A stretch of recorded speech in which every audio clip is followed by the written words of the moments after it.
Hello, welcome back to the channel. In this video, I'm going to show you how to get free stars on Telegram. Telegram stars are used to get premium features on Telegram like premium mini apps and other premium features like the Telegram payment system.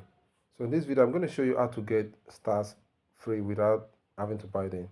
So head over to your Telegram settings, tap on the hamburger menu at the top left and select settings.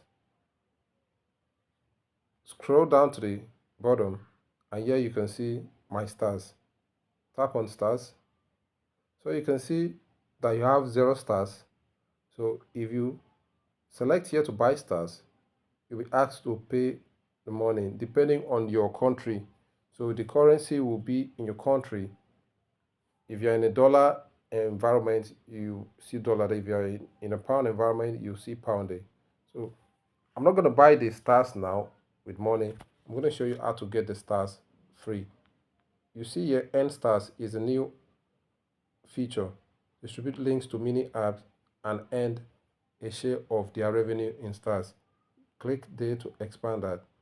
This is actually an affiliate program. What this does is that it allows you to earn a commission each time a user who first access a mini app through your referral link spends stars within that mini app. So you can see the mini app where you can share their links to Telegram users, and whenever they click on the link and they spend stars on that mini app, you are gonna earn commission from the stars they spend. So that's how to get stars for free on Telegram. So guys, hit the like button to support the video and also subscribe to the channel. So I'll catch you in my next video.